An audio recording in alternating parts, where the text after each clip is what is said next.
നമസ്കാരം. ആധുനിക ജീവിതം നമുക്കൊരുപാട് സൗകര്യങ്ങൾ തന്നിട്ടുണ്ടല്ലേ? പക്ഷെ അതിന്റെ കൂടെ തന്നെ തീരാത്ത ടെൻഷനും. തിരക്കേറിയ ഈ ലോകത്ത് എങ്ങനെയാണ് നമുക്ക് മനസ്സിന് അല്പം സമാധാനം കണ്ടെത്താൻ കഴിയുക? നമുക്കൊരുമിച്ചൊന്ന് നോക്കാം. ഒന്ന് ചിന്തിച്ചു നോക്കൂ, നമ്മുടെയൊക്കെ ചുറ്റും എന്തുമാത്രം സൗകര്യങ്ങളാണുള്ളത്. പണ്ടത്തേക്കാൾ എത്രയോ അധികം. എന്നിട്ടും നമ്മുടെ ഉള്ളിന്റെ ഉള്ളിൽ എപ്പോഴും ഒരു അസ്വസ്ഥതയില്ലേ? എന്തുകൊണ്ടാണിത്? ഈയൊരു ചോദ്യത്തിൽ നിന്നാണ് നമ്മളിന്ന് തുടങ്ങുന്നത്. നമ്മുടെ ആദ്യത്തെ ഭാഗം ഇതാണ്. എന്തുകൊണ്ടാണ് നമ്മൾ സമാധാനത്തിൽ ഇത്ര ദരിദ്രരായി പോയത്? ഭൗതികമായി ഇത്രയധികം നേടിയിട്ടും എന്തുകൊണ്ടാണ് നമുക്ക് ആ ഒരു മനസ്സമാധാനം മാത്രം കിട്ടാതെ പോകുന്നത്?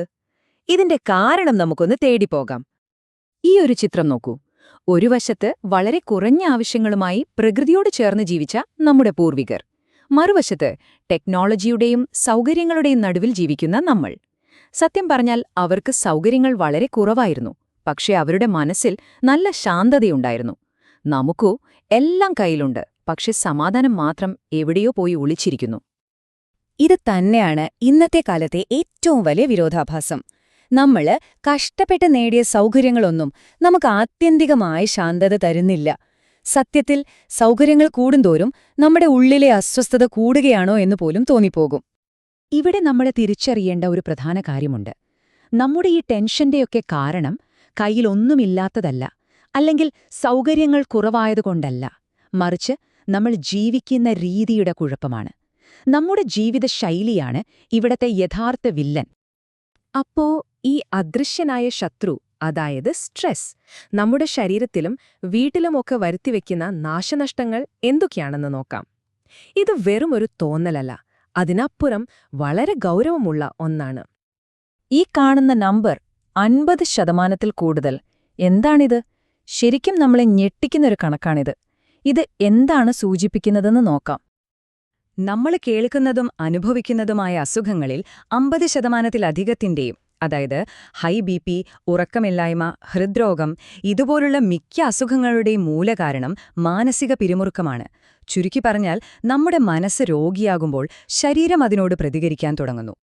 ഇത് ശരീരത്തെ മാത്രമല്ല ബാധിക്കുന്നത്, നമ്മൾ ഏറ്റവും സുരക്ഷിതമെന്ന് കരുതുന്ന നമ്മുടെ വീടിന്റെ സമാധാനത്തെയും ഇത് കാർന്നു തിന്നുന്നു. പലപ്പോഴും നമ്മുടെ ടെൻഷന്റെ ഒരു വലിയ കാരണം എവിടെ നിന്നാണെന്നറിയാമോ? അത് നമ്മുടെ വീടിന്റെ 4 ചുവരുകൾക്കുള്ളിൽ നിന്ന് തന്നെയാണ്. പക്ഷേ ഇതിനൊരു പരിഹാരമുണ്ട്. സ്നേഹവും പരസ്പരമുള്ള മനസ്സിലാക്കലുമുണ്ടെങ്കിൽ ഒരു നരകം പോലെ തോന്നുന്ന വീടിനെ പോലും സ്വർഗമാക്കി മാറ്റാൻ നമുക്ക് സാധിക്കും. അതിന്റെ താക്കോല് നമ്മുടെ കയ്യിൽ തന്നെയുണ്ട്. അപ്പോ നമ്മൾ പ്രശ്നമെന്താണെന്ന് കണ്ടു, അതിന്റെ പ്രത്യാഘാതങ്ങളും മനസ്സിലാക്കി. ഇനി ഏറ്റവും പ്രധാനപ്പെട്ട ചോദ്യം, ഈ പിരിമുറുക്കത്തിന്റെ യഥാർത്ഥ വേരെവിടെയാണ്? അതിനെ എങ്ങനെ പിഴുതെറിയാൻ പറ്റും? അടുത്ത ഭാഗം മനസ്സിന്റെ ചികിത്സ. കാരണം സൗഖ്യം പുറത്തുനിന്ന് കിട്ടേണ്ട ഒന്നല്ല, അത് നമ്മുടെ ഉള്ളിൽ നിന്ന് തന്നെ വരേണ്ടതാണ്. അതിനുള്ള ചില വഴികളാണ് നമ്മളിനി കാണാൻ പോകുന്നത്. നമ്മുടെ മനസ്സ് എപ്പോഴും 2 വലിയ ഭാരങ്ങളാണ് ചുമക്കുന്നത്. ഒന്ന്, കഴിഞ്ഞുപോയ കാര്യങ്ങളെക്കുറിച്ചുള്ള ഓർമ്മകളും വിഷമങ്ങളും. അതൊരു വലിയ ഭാരമാണ്. 2, ഇനി എന്ത് സംഭവിക്കും എന്നതിനെക്കുറിച്ചുള്ള പേടിയും ടെൻഷനും. ഈ രണ്ടിനുമിടയിൽപ്പെട്ട് നമ്മൾ വർത്തമാനകാലത്തിൽ ജീവിക്കാൻ മറന്നുപോകുന്നു. അപ്പോ സമാധാനത്തിലേക്കുള്ള വഴി അത്ര സങ്കീർണമൊന്നുമല്ല. ഒന്നാമതായി, കഴിഞ്ഞുപോയതിന്റെ ഭാരം താഴെ വയ്ക്കുക. രണ്ടാമതായി, വരാനിരിക്കുന്നതിനെക്കുറിച്ചോർത്ത് വെറുതെ ടെൻഷനടിക്കാതിരിക്കുക. പിന്നെ ഏറ്റവും പ്രധാനമായി, നിങ്ങളുടെ വേദനകൾ ഉള്ളിലൊതുക്കാതെ അത് ആരോടെങ്കിലും പങ്കുവയ്ക്കുക. ഭൂതകാലത്തെക്കുറിച്ചുള്ള ചിന്തകളും ഭാവിയെക്കുറിച്ചുള്ള പേടിയും മറക്കാനുള്ള ഏറ്റവും നല്ല വഴിയെന്താണെന്നോ? ഇപ്പോൾ ഈ നിമിഷത്തിൽ ജീവിക്കുക എന്നതാണ്. നിങ്ങൾ ചെയ്യുന്ന ജോലി എന്താണോ അതിൽ പൂർണ്ണമായും ശ്രദ്ധ കൊടുക്കുക, അതിൽ അലിഞ്ഞു ചേരുക. അത് തന്നെയാണ് ഏറ്റവും വലിയ ധ്യാനം, ഏറ്റവും നല്ല ചികിത്സ. മൂന്നാമത്തെ കാര്യം ഒരിക്കലും മറക്കരുത്.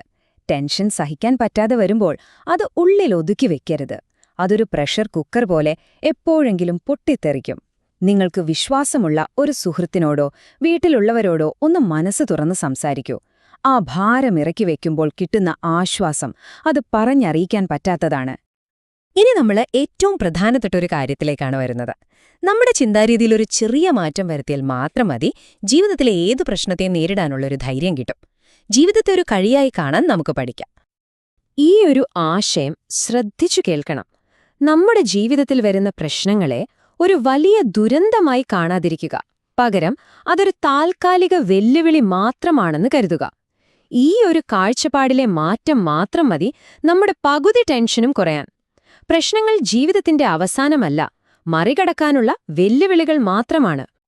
ഒരു നല്ല സ്പോർട്സ്മാനെ പോലെ ചിന്തിക്കുക. കളിയിൽ ജയവും തോൽവിയുമൊക്കെ ഉണ്ടാകും, അല്ലേ? തോൽക്കുമ്പോൾ അവർ തളർന്നിരിക്കല്ലേ ചെയ്യുന്നത്. അടുത്ത കളിക്ക് വേണ്ടി കൂടുതൽ വാശിയോടെ പരിശീലിക്കുകയാണ്. അതുപോലെ ജീവിതത്തിലെ ഉയർച്ച താഴ്ചകളെ ഒരു കളിയുടെ ഭാഗമായി മാത്രം കാണുക. നല്ല സ്പോർട്സ്മാൻ സ്പിരിറ്റോടെ കളിക്കുക. അപ്പോൾ ഞാൻ ചോദിക്കട്ടെ, ജീവിതമെന്ന ഈ കളി ഒരു ചാമ്പ്യന്റെ ആവേശത്തോടെ കളിക്കാൻ നിങ്ങൾ തയ്യാറാണോ? തീരുമാനം നിങ്ങളുടേതാണ്.